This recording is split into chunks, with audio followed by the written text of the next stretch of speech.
اللهم ارفع البلاء عن الحرمين الشريفين عاجلا غير آجل، ولا تحرمنا الطواف بكعبتك ولا الصلاة في روضة نبيك. اللهم لا تحرمنا الطواف بكعبتك ولا الصلاة في روضة نبيك.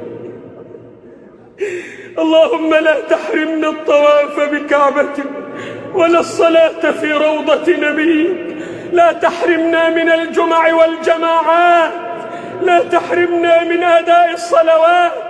اللهم لا تحرمنا من الاجتماع للصلوات. اللهم لا تحرمنا من الاجتماع للصلوات. اللهم إن نبيك علمنا أن نفزع عند الشدائد إلى الصلاة لك، فنعوذ بك أن نحرم من الصلاة لك، ونعوذ بك أن نحرم من الاجتماع في بيوتك. لا تطردنا من بيوتك يا رب، لا تطردنا من بيوتك يا رب.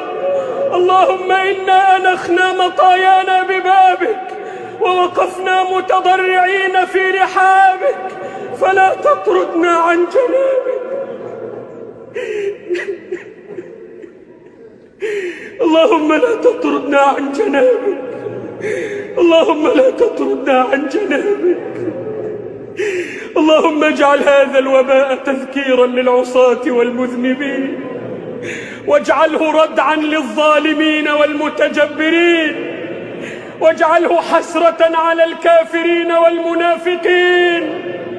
اللهم وأنج المستضعفين، وفك أسر المأسورين، وارحم ضعفنا يا أرحم الراحمين.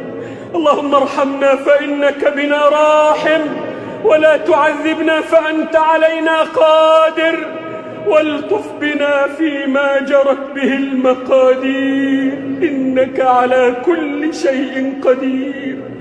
اللهم صل وسلم وبارك على نبينا محمد.